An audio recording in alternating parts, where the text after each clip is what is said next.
Hey you guys, how you doing? Welcome back. Welcome back to another session. Oh my gosh, this series has been very informative, very informative. They have brought me to the brink of tears and back, and I have honestly been informed.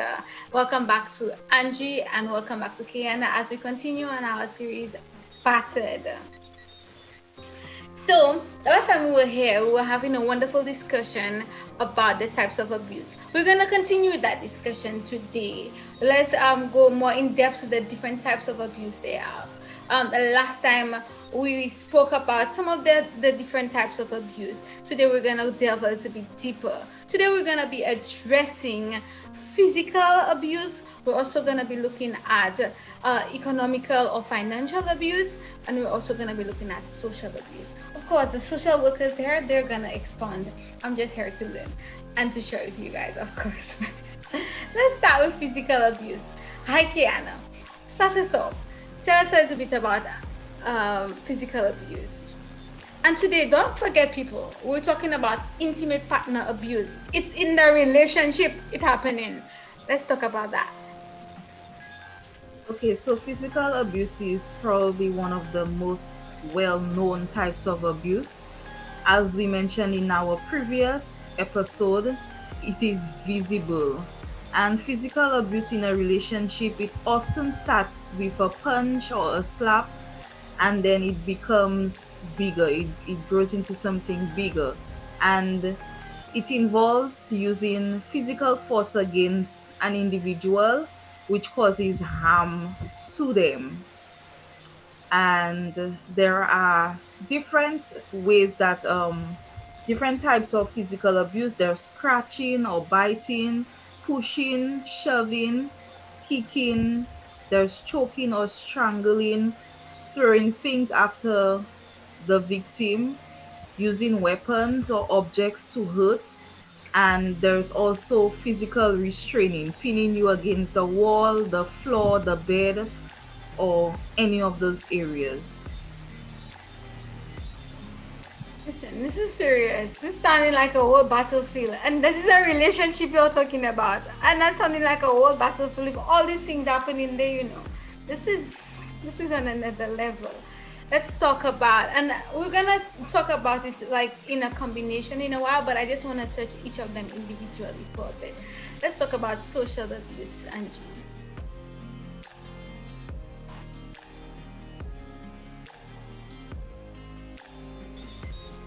Okay, here we have the social abuse. Social, stating that withholding you from interacting with others, whether it be your family, friends, or colleagues. Sometimes it's also depriving you of being employed and depriving you of being employed so that you don't interact with others. Because you see what happens as a result of the physical abuse that my colleague mentioned, some of these bruises are visual. Sometimes you have people wearing a turtleneck in summer. Summer is very hot, so that is questionable to wear a turtleneck. And you may find someone in the workplace wearing a turtleneck in summer. And then the spouse will tell you, don't try not to interact with anyone, don't tell people your business. And if you continue to disclose information about our relationship, I will prevent you from working. I will keep you warm. And remember, it's all about power and control. So then they will tell you, I will provide everything that you need. And you will say, oh, but that's good. My spouse really loves me. But he's depriving you from interacting with others so that your knowledge can increase, so that you can learn things that you do not know of. And another thing, sometimes you identify with someone who has been battered as well. And in just sharing, then you realize you are not alone. And then the two of you can share and you can get help in that regard. Now, there is also further to that social abuse. Sometimes you have the victim at home and the spouse, and I'm going to link it with financial and economical abuse. Sometimes you have the the victim at home with the children, and the perpetrator will ask you to get certain items. He will list them, give you the exact money, no change because you have already calculated it, and then ask you, give you a time to return. And he also sends one of the children, if you sometimes two of them, so that they can monitor your behavior and return to report to him. So how exciting can that be? To me, I don't see anything exciting in that. I see a lot of restraint. I see a lot of unhappiness. I see a lot of pain, and with the physical, the pain, the bruises are visual. You may see a broken arm, a burst eye, or something. And like we stated earlier, in the emotional and psychological, it's not seen, and then that person carries that all along the way with them until they get help. Listening to you, Angie, what comes to mind is that a lot of people will probably be going through that type of, or they probably entering into that type of relationship, thinking it's a beautiful thing that they've won the jackpot. Hey, I just met this guy, and he doesn't want me to work. He wants to supply all of my needs as if he's Jesus, according to his riches in glory. And they don't realize what they're walking into. It's too good to be true, because it's really too good to be true. And then we would probably have these. I'm thinking of probably a married couple. They're probably in church, and well, nobody knows what's going on. I mean, my husband is a provider. He provides. I cannot say he doesn't provide. I cannot say he hits me. So what am I complaining about? Somebody will say, well, you're just ungrateful. What am I complaining about?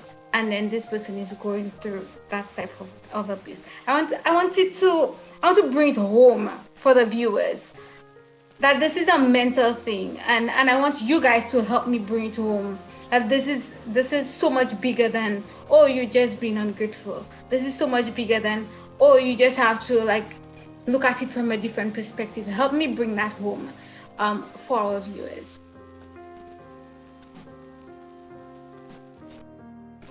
Okay, It, if if I might add to what Angie was saying, with the financial or economical abuse, it is something that is so subtle that you'll not actually think it's really an issue, like you were saying earlier, because you might meet the man of your dreams or the woman of your dreams, and she'll say, I'll take care of you, or whoever, man or woman. And like you're saying, as young people, sometimes you meet somebody and you're not working, but you might get an opportunity to work. And even like you're saying, in a marriage, and the partner, whichever one, will say, well, you don't have to work, I will take care of you, I'll give you everything you need.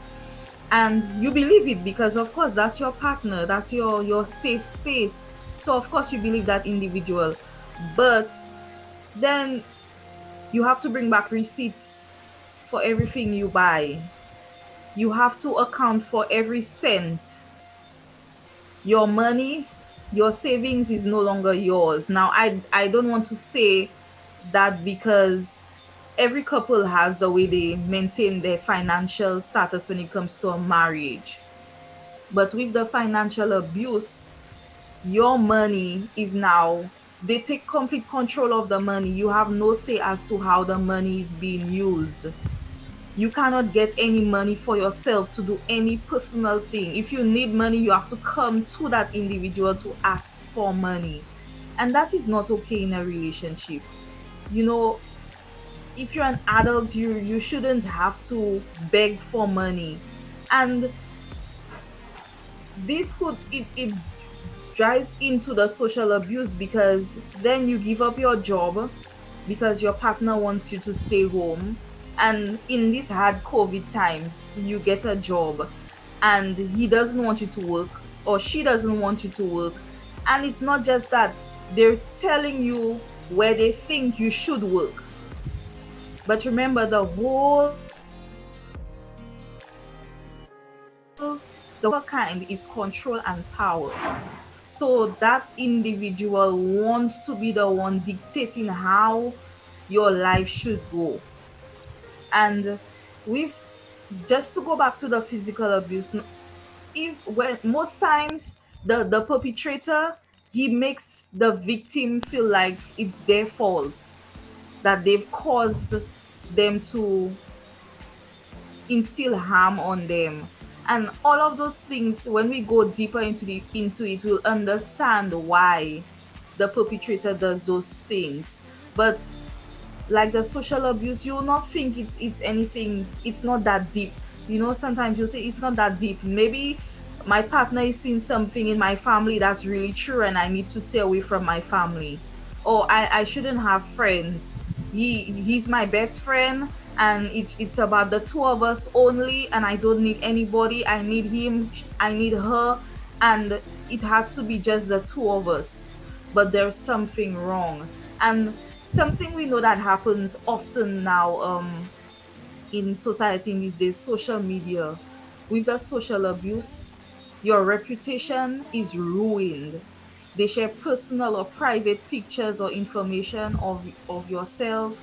All of that is social abuse to prevent you from having any kind of good reputation. And now everything is on social media. When you're going for looking for a job, you sometimes the employer uses social media to find you.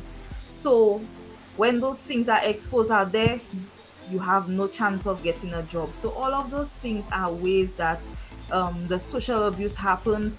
And if you really understand, like we have been explaining, every type of abuse falls into another type of abuse. So they all link together. There's not one that stands alone, or there's not two. So you might experience two or three types in one relationship. So you cannot only have the physical and not have probably a bit of social and financial abuse. There might be two or three types that a victim may experience within the relationship. And you are saying that, which is so correct. It just brings me to the vicious cycle, because that's what it is, a vicious cycle. I want to talk about physical abuse, and I want to move away from the obvious in that physical abuse is usually something that people think it's sin, right?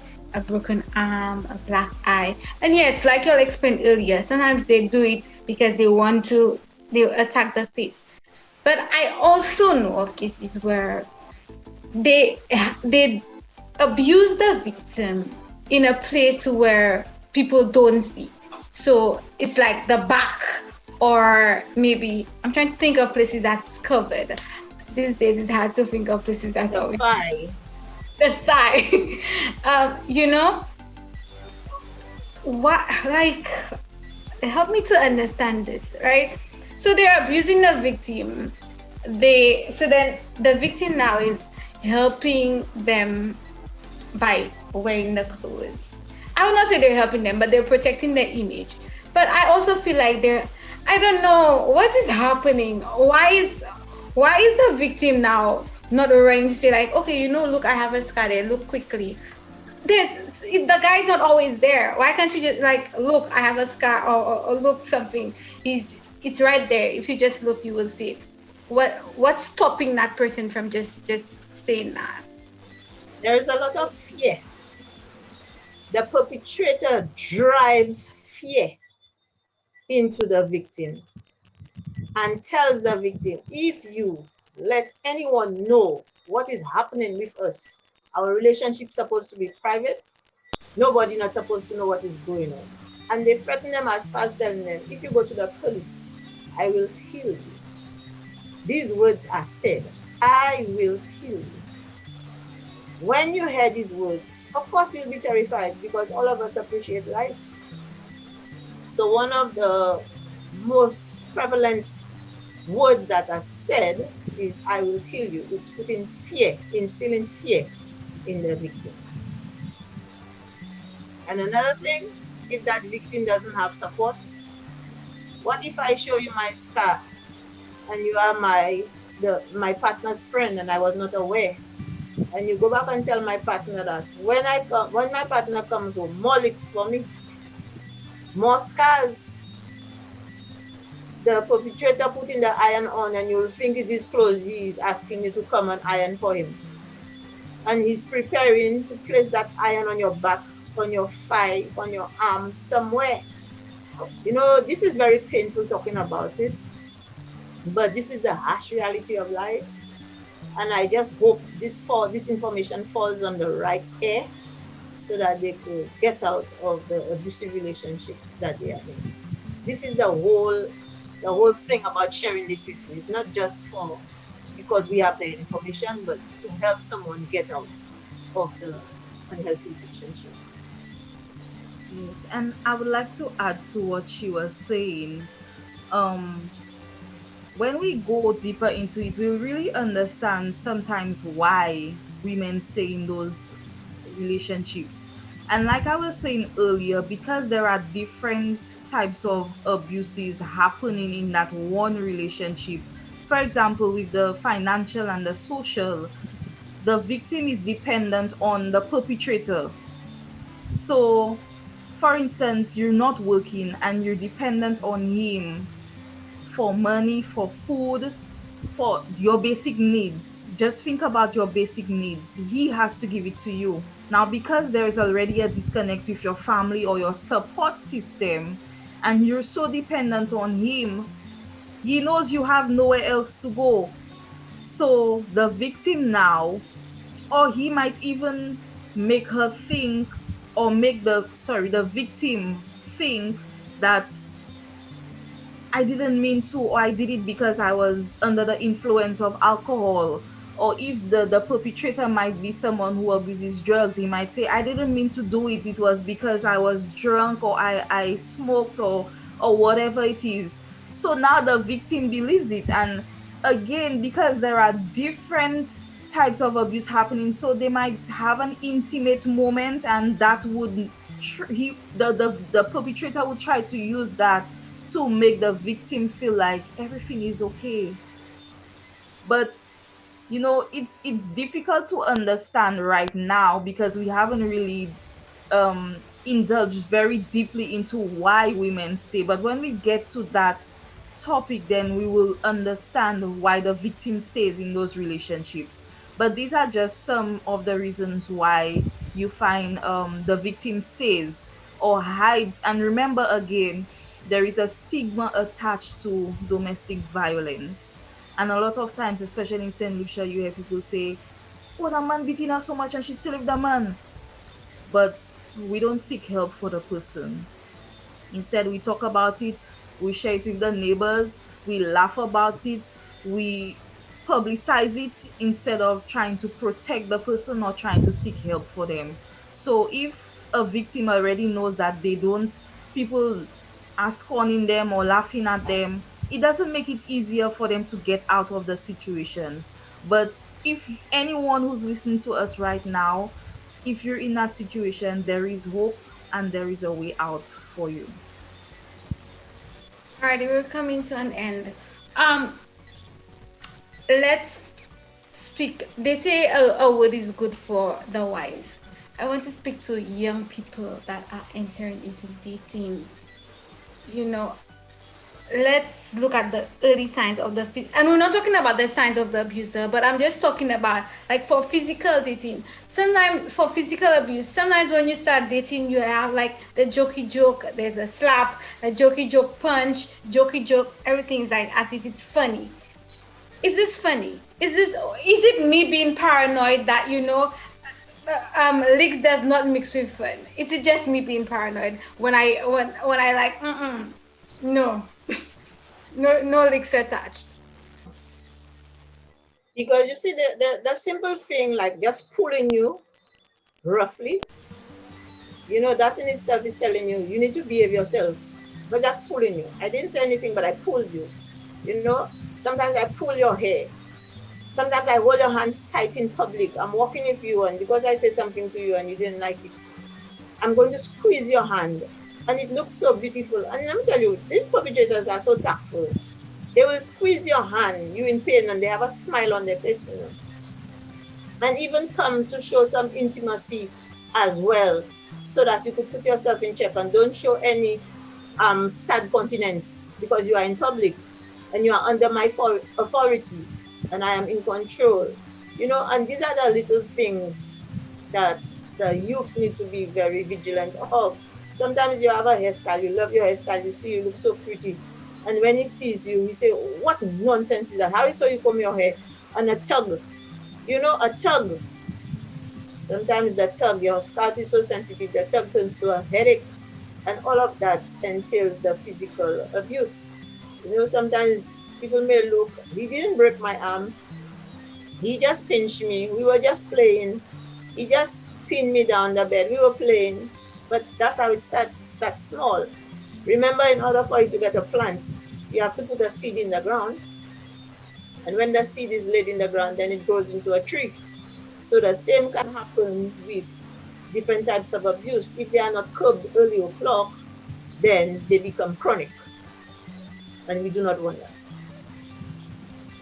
And another thing, there's also the embarrassing you in public. That one is a big thing. And I will say honestly to any young person or anybody, anything that makes you feel uncomfortable, you check that individual. Because if you allow it to grow, you're telling the person that it's okay to do me those things. It could be, sometimes you might see a couple walking in town, and they walking and the arms around each other, and I mean, we're walking, don't have to be so close with each other. And sometimes that says like, she's mine, I own him, or I own her. There's something going on there. So anything that makes you feel uncomfortable, a slapping, don't slap me. I'm not your child, don't slap me. Don't pinch me, don't punch me. None of those things are okay. Anything that doesn't feel comfortable, and with the verbal abuse too, you ugly, you fat, you smelling, all of those things are, we take it so lightly sometimes. And like you said one time, oh, he's just having a bad day, or she's just having a bad day. But the bad day turns into bad weeks, and it turns into months, and it turns into years. So check people earlier on. We have to be very observant, because your life is your life. We shouldn't take our life lightly. And even as believers, we see those things sometimes happening with young people. And I just want to say, young people, you have enough time to be in a relationship. Take time to focus on yourself, take time to love yourself. You're young, you're just getting out of school. Focus on your education, focus on learning yourself as an individual. Boys and girls will always be there. They're not running anywhere. The one will be the one. Even if it takes you 40 years to find the one will always be there. I think, as young people, we become so excited to experience life, and we say, I want to be 18 already so I can leave my parents' house. And no, because we think we know it all at 18. I didn't know. I mean, I'm old enough and I still don't know everything. So take your time, you know, learn to love yourself first, get to know yourself first. Young boys and young girls, please do not allow yourself to get into those kind of situations, because even with young people, those things are exploited on social media, and it just becomes a bigger thing, and it leads to deeper wounds. So please take your time, enjoy your life, young people. Don't rush it. Don't rush it. She said it all. Don't rush it, young people. This conversation is far from over. I feel that we have really delved into the different types of abuse, not in full detail, obviously, because I'm sure there is just so much to say about each type of abuse. I feel like we've brushed over it. Let me thank Angie and Kiana for being here. Of course, this is not the last we're seeing of them. Listen, y'all will see so much of Angie and Kiana. Y'all, when y'all see them on the road, y'all, hi Angie, hi Kiana. It will just be like that Oh personal. my goodness. Uh, But let me thank you for being here. We are going to continue this conversation on battered. And listen, we have a nice, exciting topic that is coming up.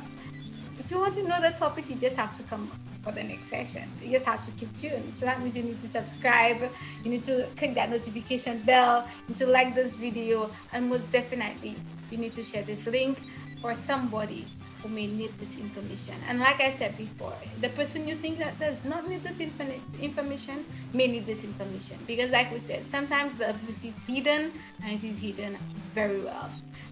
So thank you guys for watching, and I will see you all next week at the same time. Bye. bye.